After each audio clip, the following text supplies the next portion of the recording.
Welcome, Immortalites, to another round of the conversations. Today, I have Katie Ferreira, host or co-host of the Two Girls in a Podcast, Disney enthusiast, and most importantly, cool accent owner. Welcome. No, I think you're the cool accent owner. No, we won't start a battle here, but every time you say y'all in your podcast, it like, I don't know, it fills me with joy for some reason. I just really Oh, enjoy that's it. so sweet. Thank you. So you are from It, South Carolina. Do you have, I don't know, do you rank accents there in the US? Do you have like one of the strongest, the most notable? no. So I actually really don't have what would be considered a really strong Southern Oh, accent. really? Right. So I'm from Charlotte. So it's like right over the border of North Carolina. I Yeah. now live in South, which, it's just depending on where you live in those states. But I'd say like Alabama. I know that you had Yes, interviewed from yes, Dave. Alabama. Yeah. They and like Georgia and the backwoods of South Carolina and North Carolina have really strong accents. Yeah, So, but I'm okay. more from like the metropolitan of a larger city, so I'm kind of limited Yeah, so on. do you notice it more when you meet someone who's from out in the sticks almost, who's like a farmer or something in a small rural town? Does their accent just progressively get stronger as you go out? Yes, absolutely. Yeah. So I Okay. work in a medical office, so we get like all sorts of people, and it's yeah, for sure. A lot of the farmers that have been there for a long time, much Okay, yeah. deeper. That corresponds with my experience here in Australia, which is for us, like we have, oh geez, seven states slash territories. Uh-huh. And I can't tell the difference between like a Brisbane accent, a Melbourne accent, a Sydney accent, a Perth accent. They all sound the same to me. But Really? as soon as you start going to the middle of Queensland or the middle of like the Northern Territory or something like that, that's when you can really hear like the Australian drawl, mate. And it's like it really it kicks up a notch as soon as you go country versus like interstate. Yeah.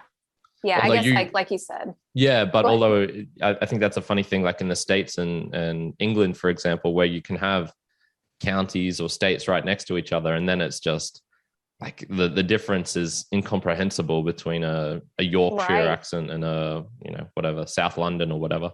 Exactly. Yeah, that's for sure. Like my cousin's married to a guy from Britain, and it is like his accent's pretty light in comparison to what I've heard in other territories in Britain. It's pretty crazy for Yeah, sure. So definitely. we're kind of similar.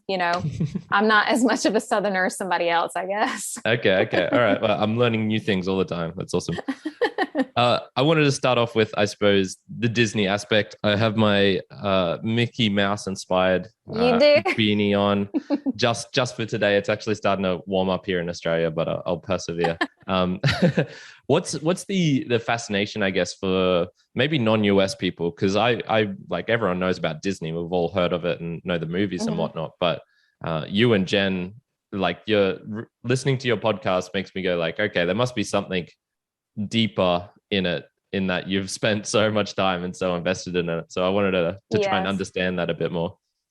Yeah. So I would say Jen is a lot more into it than me in regards to she's very well versed on it. I love Disney, but it's more of Disney World that we love. So you wouldn't see us go out and be like all excited about their movies and stuff like that. But I guess it's just you have to go and experience it. It's a totally different atmosphere. It literally is you're stepping away from just the world, all the stresses of the world, and you can just step away from reality for a little bit. And it's just a feeling that I've never experienced other than at Disney World. Yeah. So that's kind of the whole thing of it. And you can feel like a kid. If that sounds kind of weird coming from an adult that's almost 40, it makes you feel like you're a kid again. And you just kind of learn all the really good experiences that you have at Disney. And with my kid now, that's more of the thing for me is seeing how well and how much he loves it just as much as I do. Yeah. So, Yeah. you know, So I was asking Juan, because he's been to Disney World's the one in Florida, right? correct. Is Yep. that correct? Okay, so Yep. yeah, so he's been to that one like over 4 times now. Oh, And wow. he was a similar thing. Like I was trying to understand because I at least with him, like, we're Australian, I know him really well. And he was trying to explain it to me, and he was saying it's not about the rides per se. So it's more about the like the characters, the feeling or something like that, which Correct. yeah, I mean, we have, so right here on in Brisbane, we have between us and the Gold Coast, there's we're not very creative with our names. We have Dream World, Movie World, Sea World, and Wet and Wild at least is different. But those are definitely just theme parks. You go there for, going down a water slide or going Right. on a roller coaster or whatnot. But it sounds like Disney World is different to that. Like it's not as much about the rides. Right. Yes. So when you walk into Disney, he kind of wants you to engulf you in everything. So the minute you walk on Main Street, they have scents that are spit out from certain areas on the building to make it smell like certain things like candy or apples or cinnamon or cookies baking, stuff like that. So it's like when you walk into Disney World, you're walking into a whole different sort of world. That's it. And that's kind of how I'm assuming Disney wanted it to be from the get-go. So from scents to looks to it, just every sensory that you have is just overboard at that point, but in a good way. It just is a really nice feeling. Yeah. So Okay. that's kind of how it feels for me. And Interesting. then it is about the rides to me because I love the rides, but definitely about the experience itself. Yeah, gotcha. When was For your first sure. time going? My first time going was in 1992.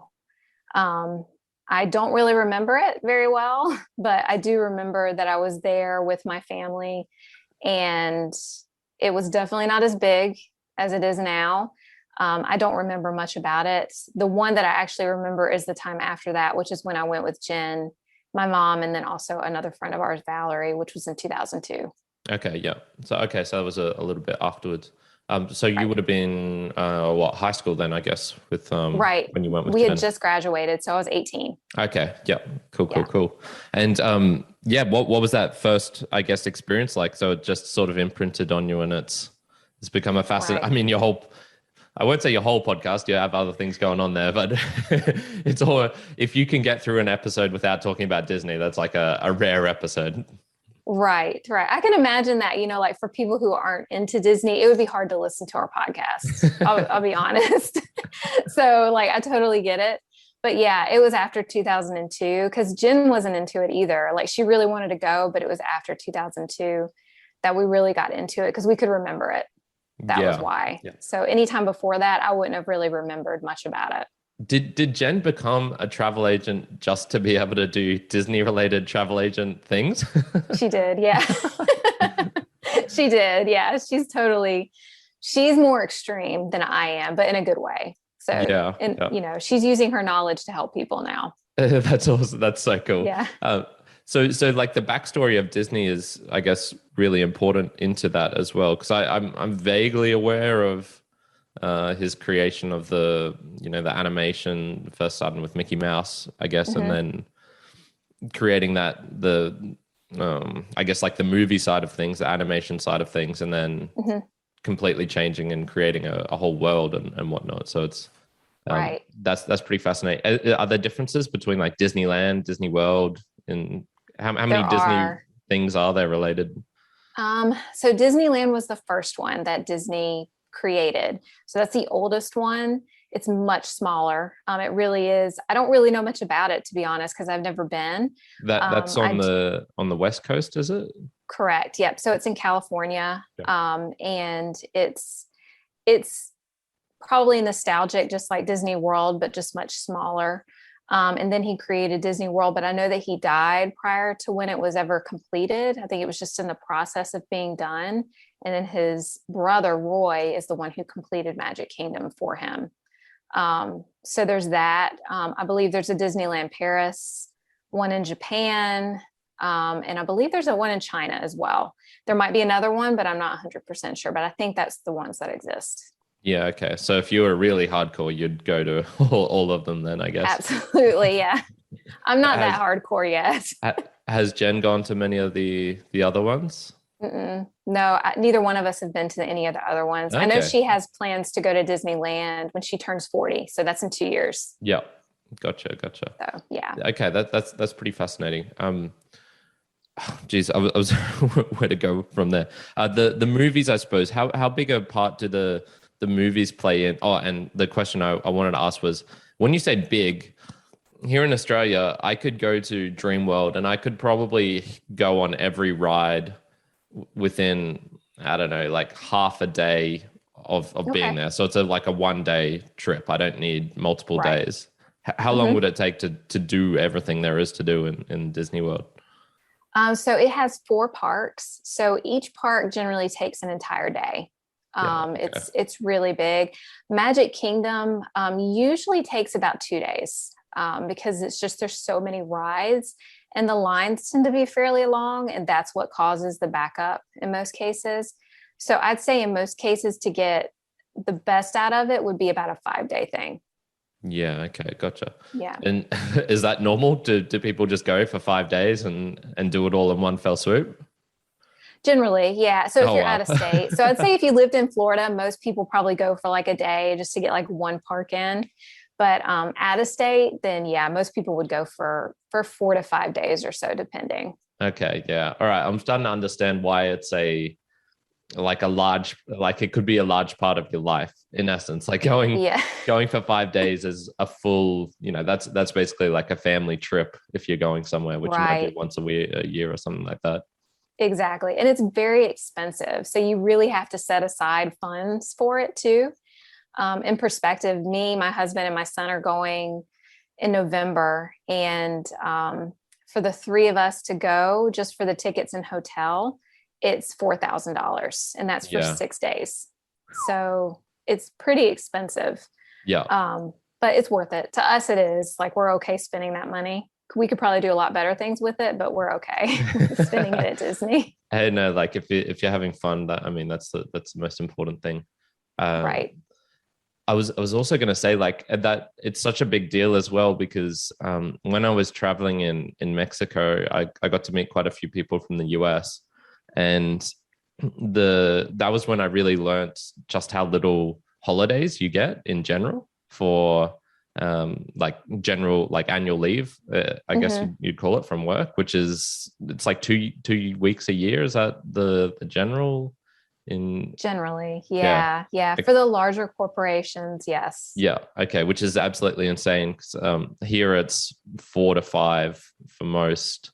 I that's think. I awesome. think everywhere. Yeah. So I would meet people who were like, "Yeah, I'm traveling to Mexico for 2 days on a weekend," and it would be almost that same time spent in travel, and I'm just going like, "What the hell are you doing?" Right. I could only justify flying to South America because I was going to do it for a year. Yeah, So, no, you're right. I mean, America is it's a good country, but there's a lot of things that should change about it. And that's one of the things that needs to be changed for yeah, and sure. you because you don't have I guess a culture of being able to just travel and go on a whim either, which I found really strange. Mm-mm. Because we have a thing called a gap year here in Australia. If you just have a year or even multiple years, sort of, I guess if you want to call it missing from your resume, that's hmm totally cool. Everyone sort of is like, oh yeah, you traveled. That's awesome. That's amazing. I met a guy in Mexico who there was this real funny meme that popped up with the coronavirus of people like pretending to be at work and they've got like a backboard attached to them, sort of like they're at their computer and it's like they're walking on the beach and there's a backdrop of them in their office and it's like two people Right. doing that who are skyping each other, coming across each other. Yeah. That's what it sort of felt like when I was meeting some of these people because they were like renting rooms and like offices to be able to do their Skype calls with potential employers of the future, hmm pretending that they were still in the US because it would look bad for them to be Right. in Oaxaca and Mexico, which I was just like, what? This is Yeah. crazy. This is super It crazy. is. It is crazy. No, I mean, you're pretty lucky. So, my job, particularly like the medical field, I work for a private office. So, I actually get 4 and 5 weeks vacation. Okay, So, nice, I'm nice. actually lucky in the sense. I've been there for a while, which probably helps, but the general larger banking corporations or any of the larger places, for sure, it's only 1 to 2 weeks that you get, and you have to earn those. So I think you start with one and then you have to earn the second week as you go through the year. Yeah. So It's crazy how cultures can be so similar. Like I always say that Australia's only, we're like 4 years behind the US in most things. So if something becomes popular there, it tends to filter in here sort of 4 years later. Yeah. But then there's like just huge cultural differences like that, which is Right. like astounding. Yeah, it is. I mean, there's so many good things about every country, but there's so many things that I look at that I'm like, why hasn't America picked up on this? Yeah. You know, we're supposed to be progressive and we're really not at all. So I suppose it's the fundamental what do you call it? The people who originally came to America were, you know, the ones who got kicked out of England for being too hardcore religious and things like that. So right. still a bit of that floating around. Speaking of travel though, you have a fascination with South Korea as well. So yes, you've obviously been able to travel to South Korea. How many times have you done that? Absolutely none. Oh, really? I have never been to South Korea. No. It's one place that we want to go for sure. So I really wasn't into it though until like the last couple of years. Jen got me into K-dramas. Yeah. And I really enjoy watching them. So, and then we slowly progressed into the food and then just more learning about their culture. So it's just more education on our factor, just learning about them, but neither one of us have been. Oh, okay. No, I thought the way you talked about it, I assumed you had gone. Oh, that's fascinating. I wish we have. No, I really wish we have. Yeah. Okay. Well, this sort of reminds me of when I was fascinated with South America. Obviously, I still have the map behind me. And it was, I read a book about a guy traveling there when I was 15, and it wasn't until I was 25 till I actually did it. So I had this 10-year sort of anticipation and build up. So I guess you might be doing something similar, especially with the corona. You'll never know when you can actually get there. It over. Yeah, absolutely. So what triggered that fascination then? You were saying Jen was the one who was getting you into it. Anything in particular that really sparked your imagination or that fascination? It was more like their food, to be honest. Like their culture and their food itself are amazing. Like it's just really good because we have a couple of Korean restaurants in this local area, thankfully, that are authentic. So it's amazing. But I'll be honest, it's the men too. They're really good looking to me. I don't know. I mean, I'm not married to a Korean man or anything like that, but you know how you get attracted to some people and you're like, you know, they're really good looking. Yeah. So it makes it a lot easier to watch, I'll be honest. So, but yeah, just certain things about it, their culture, the way that they are as people, they're just kind of keep to themselves and seem to be pretty kind people, just a country of good. Yeah. Are there many South Koreans in South Carolina? That'd be pretty far out of their way. I would say I haven't met any yet. Yeah. Actually, do you get Latinos there as well? Do you get Latinos filtering in from? We do. Yeah. Okay, that's cool. That's the one thing I wish. Well, we do actually have a lot of Colombians here in Brisbane for whatever reason. But I would love to have more Latinos to chat with and you know, practice Spanish and things like that. So just having that part of the culture is nice when you're fascinated with it, to actually have people from there as well to be able to talk with and whatnot. Have you tried learning any Korean? A little bit. Don't ask me to repeat it. Yeah, I won't put you on the spot.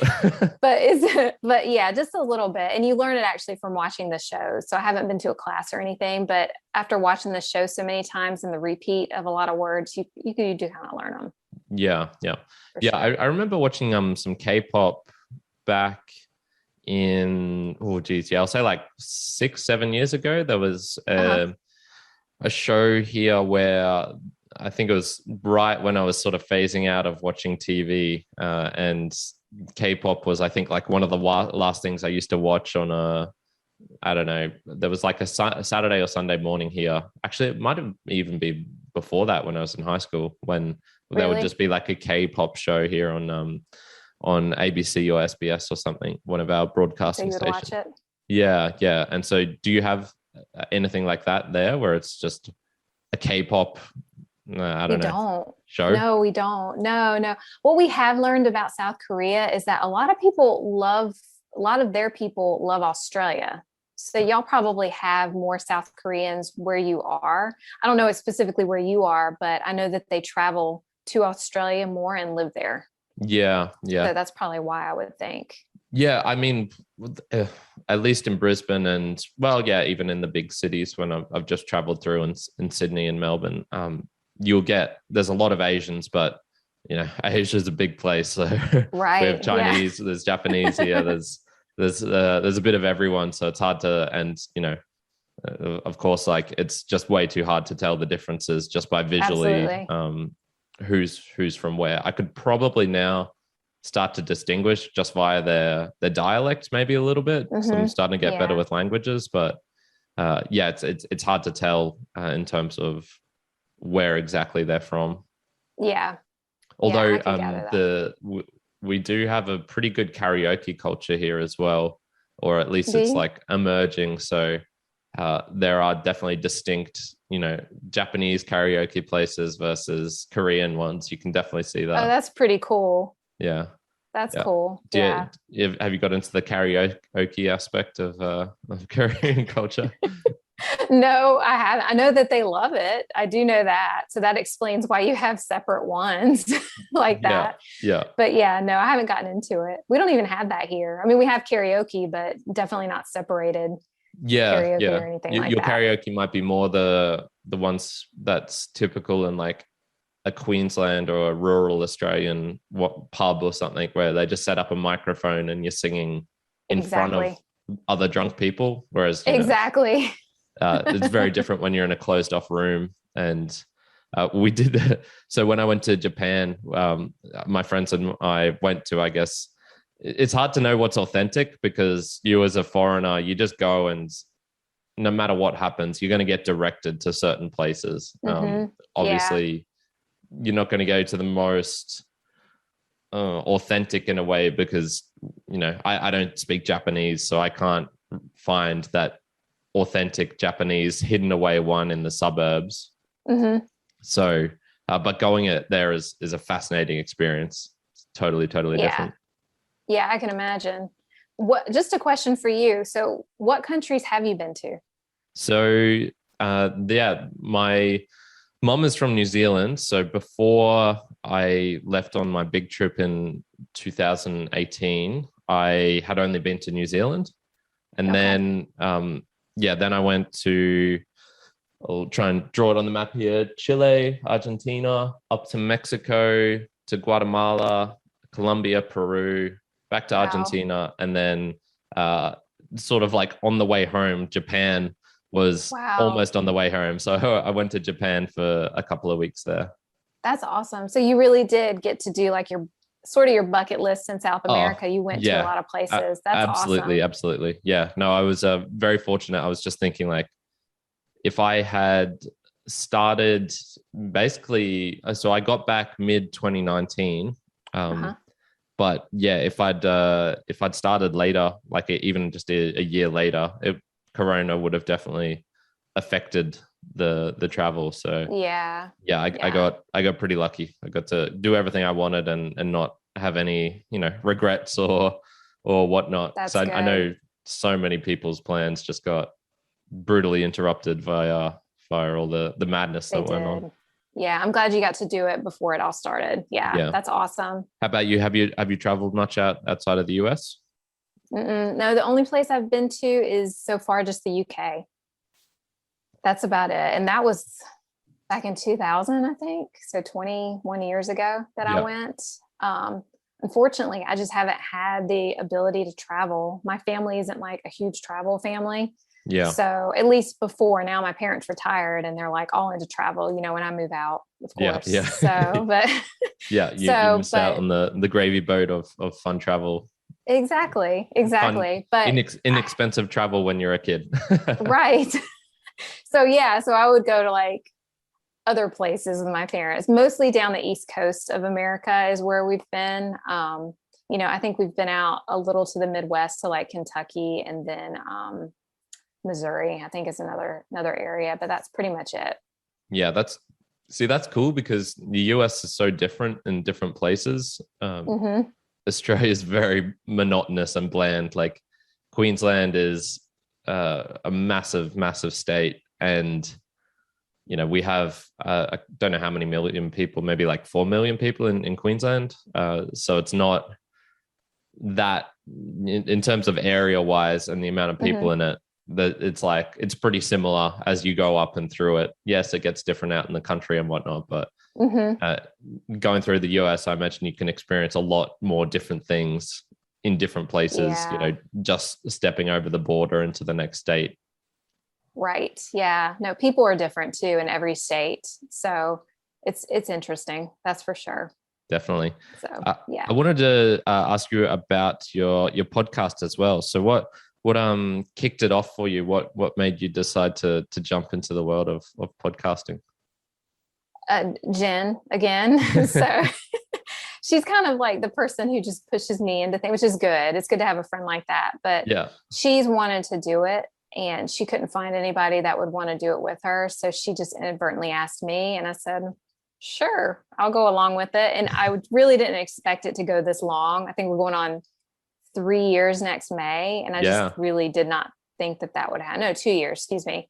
But it seems to be going well. I hope it is. She kind of keeps up with the numbers. I'm like, just keep me out of the loop, unless we're doing good, just let me know. Yeah. But other than that, so that's kind of where it started. Yeah. Okay. So that's funny. So you got to be careful. And like, if she starts getting into some like real weird cult like stuff, you need to probably be on the lookout, because it sounds like you'll get dragged into it. Right. I'll know when to say no. I would hope I do. Yeah. You never know. You say that she now. is my best friend. Yeah. She could just be testing the waters, like she's progressively introducing, Disney's fine. Oh yeah, that's for kids and stuff. Korea, okay, that's a little bit different. Podcasting, it's a little bit more intensive. Yeah. I've been trying to get her. So I've been the one pressuring her into YouTube, and she's just not quite ready. She was real happy it was just going to be me today. I'm like, you've got to get used to doing videos. It would be probably good to start going on to YouTube, but we'll see. YouTube's a funny one. It's from what I've heard, it's more, and what we've experienced, Juan and I, is YouTube's more of a search type place. So it's, it's, I think, the second biggest search engine in the world after Google. So when you're putting stuff up on there, it's more of a way for people to really find it, and it can really kick off. Like you can get the viral video, I guess, but you're never going to get a viral podcast audio. Like you're never going to have one that's 100 times more than any of your other episodes. They're all pretty level and consistent. So I could see that. It is much harder just being the audio itself. We've come to realize that. So I imagine YouTube is helpful. Yeah. The problem is it's so much time and effort. You really have to really dedicate some time to it. Absolutely. Yeah, I could imagine. Yeah. The other problem with it as well is there's like a creeping tendency to go more clickbaity, I guess, in a way, like to play the YouTube algorithm. Like podcasting is really fun because you can do whatever the hell you want. I've listened to some truly, truly awful podcasts, but you can tell like the people are like, they're having fun. They don't really care. There's no drive to really make it better or whatnot. And then obviously on the other end of the spectrum, there's the NPR or BBC or the really highly edited and produced ones. But with YouTube, you sort of, you'll realize really quickly you need to start creating better thumbnails. You need to really start being selective with what words you put in the title and whatnot. Because especially with a podcast audio, you can just create it, put it out there, and it's out there within, a couple of minutes after recording. Yeah. Whereas with the YouTube, if you're doing like a 30-minute long video, you're spending hours editing that. So you sort of wanted to see it do better. So there's more of a pressure, I guess, for you to really make something of it when you're doing YouTube. Yeah. Yeah, that's cool though. That's cool, but I can imagine it is very time consuming. Yeah. How would you That's do for it? So sure. do you and Jen's in South Carolina as well, isn't she? Yeah. And Well, she's in obviously North you're in our place. Carolina. Yeah, yeah. So actually, I'm in North Carolina. Oh, sorry. So Yeah. yeah, so we live right at the border of North and South. I live in Rock Hill, South Carolina, and then she lives in Charlotte. So, but she's an hour because she's on the opposite end of Charlotte. Gotcha. So, but yeah, we record at her house because she doesn't live with anybody. I live with a husband, a child, two dogs, and a cat. And Yep. it would just be absolutely terrible Mayhem. audio. Yes. If we were there. So I come to her house and she's got all the technology. I don't have any of it. Yeah. Yeah. Which So is useful. It's useful having a tech savvy friend absolutely. to getting you kicked off. Yes. Yes. Um, you one of the things I also was, so just in prep for this, I was listening to a bunch of your episodes, more than I normally do, going back to some of the old ones. Well, thank you. Thank you. Yeah, you'll probably see a spike in the numbers for like the last couple of days. Uh, I wanted to ask as well, like, I hear you asking, especially in the earlier episodes, of trying to generate people to listen, and well, not listen so much, but to get some engagement, saying like, hey, Mm-hmm. what sort of topics would you be interested in? Like, send us a message, things like that. Mm-hmm. Yeah. How did you go with that? Like, how much feedback response did you get, and any tips on trying to get more of it? Because I know how frustrating it can be to be It talking into the is. void.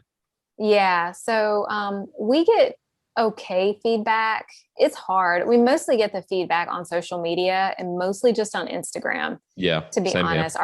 Our Facebook is just like a desolate. I'm like, why do we even post on this? I don't Yeah. even, does yours do that? I don't Yeah, know. we only do that because the Facebook and Instagram are connected. So it's Correct. actually Yeah. much easier for us because we schedule our posts to post via Facebook and it goes Okay. on to Instagram. So it's just Yeah. scheduling wise, like it's so much easier doing that way. So if it didn't even post to Facebook, like neither of us would care.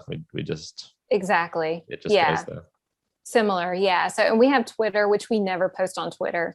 So mostly just Instagram, and we get some feedback, but it's really hard. I feel like we're repeating ourselves to get people to tell us, like a lot of our friends, like, y'all are really great. We love y'all. Y'all will help us. And then a couple other ones will help us as well. But to get random people to ask what they want to listen to, it's pretty hard.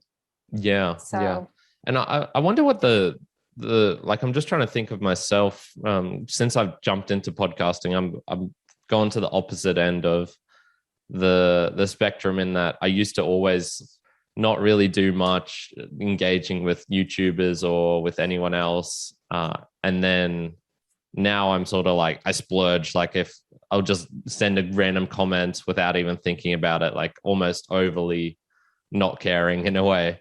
right. But I'm wondering if it's, people are just holding back themselves, or if they just don't really care.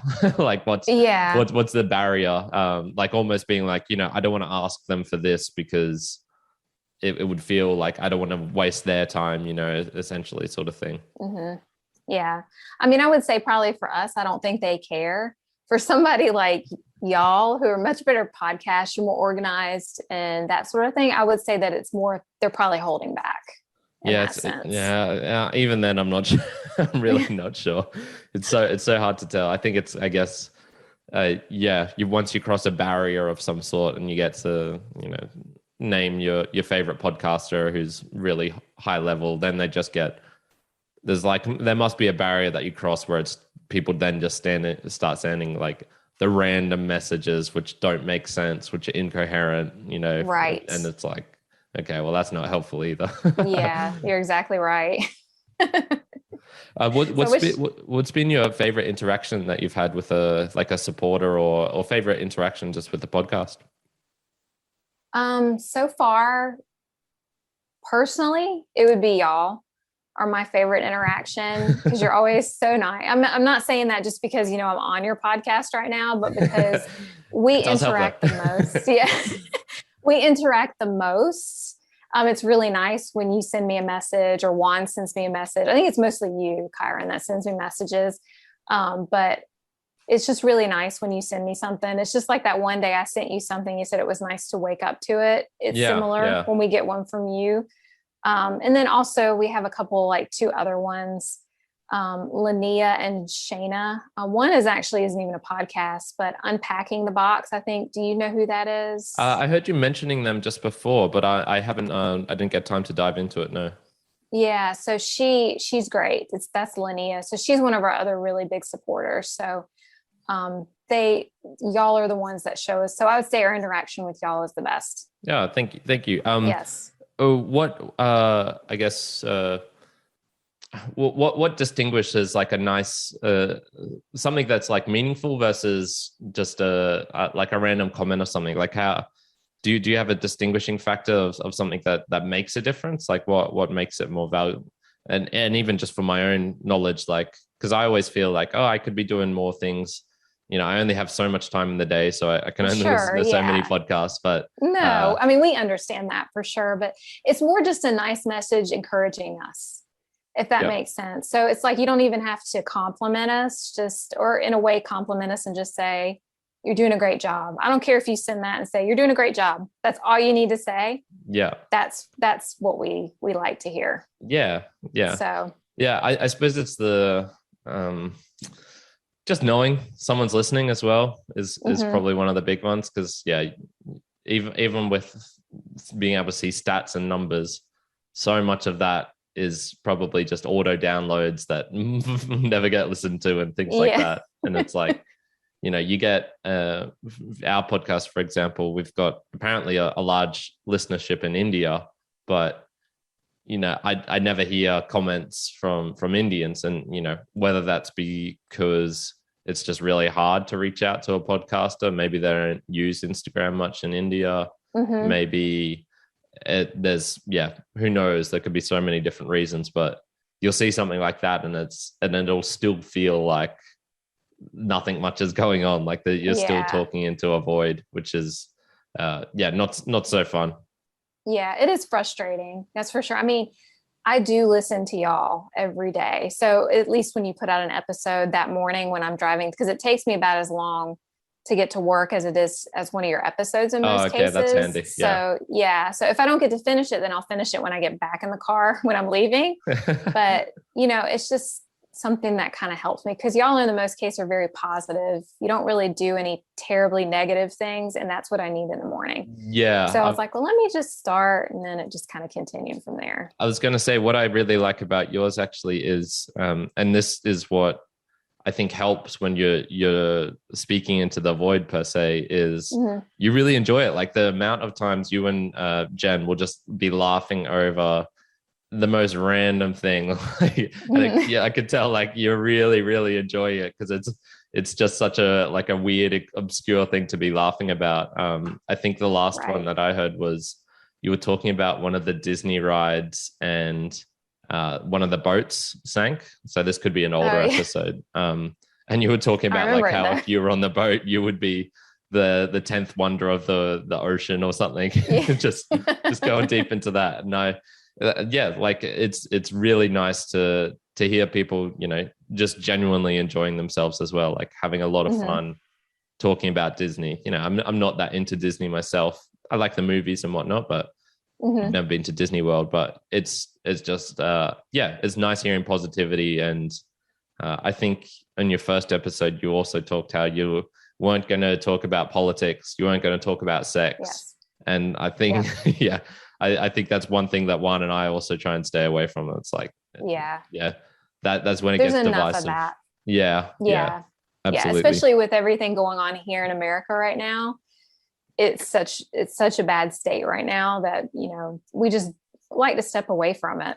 Yeah, for sure. 100%. Yeah, if you do it, same here. If you tune into the news here, which I don't, but I still get enough of it. It's all about lockdowns. It's all about, and if it's not about that, it's about how we're destroying this or that. It's definitely a lot of negative stuff in there, and it's I can't handle it personally. I need to step away from that. It does. It wears you down. So not, I mean, other than just regular stresses in life, having to worry about all that, it really does. So that's what Absolutely. your podcast does for me. So Okay, thank you that's good for to know. helping me step away. Yeah, yeah, yeah. Well, we definitely get into some weird topics sometimes. So No, but they're pretty fun. I really enjoy them. I really, really do. okay, You make me laugh. So that's nice. yeah. Well, I think that's the thing as well. Like we really just try and have fun as well. You know, it's not. We're definitely it's ours is definitely not a podcast where it's like I'm here to learn something, specific, which is what a lot of podcasts are. I learn to how to do viral marketing, learn how to become a TikTok sensation, or sew or crochet or whatever it is. Yeah, that's not what we're about, and that's not what you're about either. It's more, here's some random topics that we think are funny and cool, and we'll just chat about them.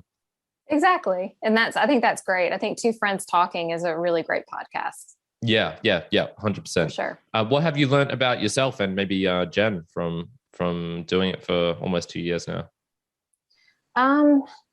I haven't really learned a whole lot about Jen because I kind of feel like I knew all this stuff. So there's little tidbits. Yeah, it is exactly. It's just cementing it in.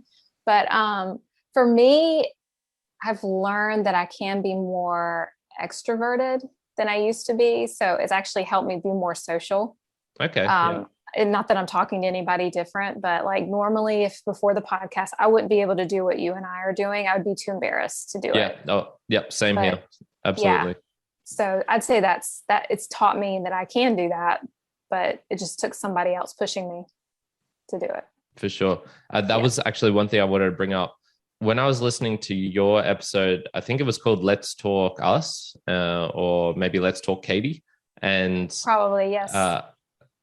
I was listening to that and I was just blown away because I'm like, you were essentially me in a way. it was so weird because even just the small things, like you just, the way you talked about cars, which is like, I use it to get from A to B. Like I don't care about the mechanics of it. Like it's just totally uninteresting.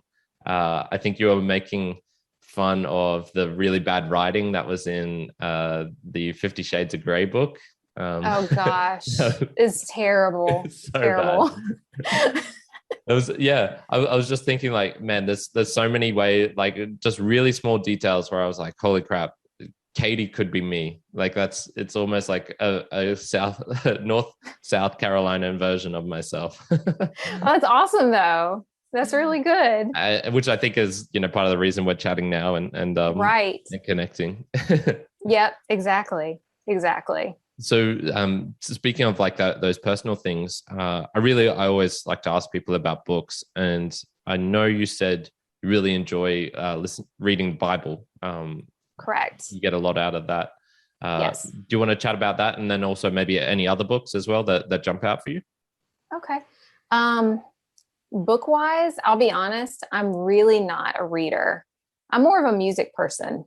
So, so it took a long time for me to even get to read the Bible because, I mean, that's a tedious book, I've come to realize. Yeah. But the more I read it, sorry, that's my phone. That's right. The more I read it, the more I get into it and I'm learning it. And it's very helpful for me, especially in stressful situations to kind of mediate me through the day. Things like that. So the Bible definitely is my favorite book. It's taught me a lot, taught me how to be, and has changed me. Otherwise, I've read all the 50 Shades of Grey book and they're absolutely terrible. They were really entertaining, I will say that, but they weren't at a level where I was like, wow, I really didn't learn anything from this book. And I feel really stupid now that I'm finished with them. Lost a little bit of my brain, but I wouldn't say that there's any books that I could tell you that I could go to other than the Bible. Yeah. Do you read, do you have like a companion part as well? Because one of the things I tried going on a deeper dive into Buddhism, and I read sort of like, I wouldn't call them introduction books. They were more just books related to Buddhism because I was just getting interested in like that sort of aspect for a bit. And I eventually tracked down one of the main sources, like one of the original texts. And it's so weird. Like it's just full of all of these things I didn't understand. It was talking about, monks should not be having relations with other ladies. And then I was talking about like all of these obscure rules. Like it was just so, You got in there. yeah, yeah. It was dense. It was very, very dense. Yeah. And I actually haven't read that much of the Bible myself. Is it one where you can just read for yourself and you can sort of take things out, or do you also need like that, companion's guide or deconstruction as well? I would say for me, I can read it by myself and understand it, but a lot of times people need to have a companionship with it because it is very hard to understand, especially certain versions. Like the King James one is like the thou and Oh, yeah. all those sort of things, like Yeah. stuff that I couldn't understand. I read one that is more written towards us now. It's helpful. But other than that, I would say that I would do it more with a companion, not with a companion, excuse me. I can do it by myself. Yeah. Well, you did mention music, and I actually don't know what sort of music you enjoy. What are you into? I like everything except country. Okay. I do Yeah, not like country music. answer. Even though I'm from the area where it mostly originated from, I would say, but I don't like country music at all. But I can listen to an array of different things and be pretty happy. Yeah. Mostly I like Nirvana and more like the 90s grunge is what I love the most. Okay. Yep. And then like some pop and stuff, from more 90s and early 2000 music, because that's when I grew up. Yeah. Yeah. I've got a lot of my YouTube listening, which is what I use for music. Uh-huh. It does tend to keep going, pushing back into the 2000s and 90s as well. Does it? Yeah. The older I get, the more I'm sort of like staying in that range, and I'll find like a new artist for me, but it was from that era as well. Yeah. Oh yeah. This is good. This is good. I really enjoy this. Or I don't like new music as much. It's not as good.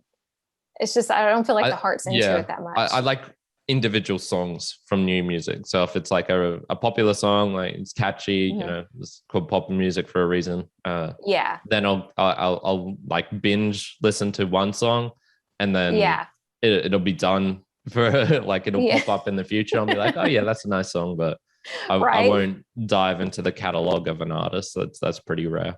Yeah. One artist I really like now is I don't know if you've heard of her. Her name's Melanie Martinez. No, don't know her. Have you? Okay. She's very weird. Should look her up. Yeah, write it down now. Melanie. So she's very pop, but she's is she Latino? Like, does she is sing in she Spanish is Latino, or Spanglish? No, she doesn't. No, she's English.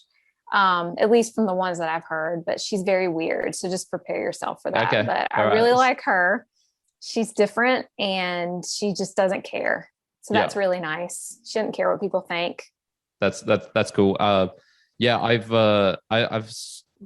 been noticing the infiltration of Spanglish songs, even here in Australia, which is really weird because we don't have a strong Latino population here. But the sort of Selena Gomez or J Balvin or that crossover where they'll be singing in Spanish and English, but it's being played on English radio station, Australian radio stations. So you'd think like, okay, I never hear Japanese songs, for instance, on our top charts, whatever. But there's a growing tendency for some Spanish to be mixing in. Yeah. So, I mean, K-pop's getting a little bit more popular here. Oh, yeah. BTS. A bit of that's popping in as well. Yep. Yeah. And Blackpink. So I do like Blackpink as well. I'm not sure if you've heard of them. I have heard of them. Okay. I wouldn't be able to list one of their songs, but I would know it if I heard it for sure. That's okay. Yeah. So, but you had K-pop around though for a good while, just because your culture, I think you have more of the Asian culture in Australia yeah, definitely. than we do here. Yeah. Yeah. Okay. So. That's cool. I suppose just to finish off, what brings you joy and meaning? What really gets you excited? Gosh, there's a lot of things, Kyrin. That's a hard question. Yeah. My family. It would be God, my family, Disney, what can I say, my friends, all the basic stuff we talked about. So, but I would honestly say not working would bring me the most joy, just being able to be at home, because I feel like most of my time is spent working. Yeah. Unfortunately. Yeah. So it's creating the time for all those other things. Yeah. Exactly. Yeah. Well, what about you? What brings you the most joy? Geez. I mean, for me, it's the smaller things as well. Obviously, all the big stuff we all like to, and I like to ask that question just because, you know, it's a nice way to finish off, a nice way to talk about something you find fun. Honestly, like handstands for me. I'll just pick one random part of my day. I really, really enjoy being upside down for whatever reason. And really? Yeah. That's like awesome. I spend a lot of time doing handstands now. And there's something really satisfying about doing something that, you know, a couple of years ago was impossible. I could not stay straight. I could not stay up. And then now I've gotten to the point where I can go up into it and I'll be distracted and thinking of something else, and then realize like, holy crap, like I'm on my hands upside down and I'm like not even trying for it anymore. That's great. But yeah, fun things like that. And then honestly, like, you know, even small things like recognizing sometimes when I'm being an idiot, like one really enjoys cars. And so like, I'm a bit disdainful when he talks about them, and then realizing like, oh man, I'm sort of being a bit of a killjoy for no reason. So like, hey, why don't you not be a killjoy? And then I can like take part in his joy and what he finds real fun and interesting. So in moments like that where I get to introspect and realize like, oh, I can do things better. I can make the world a better place in a way by being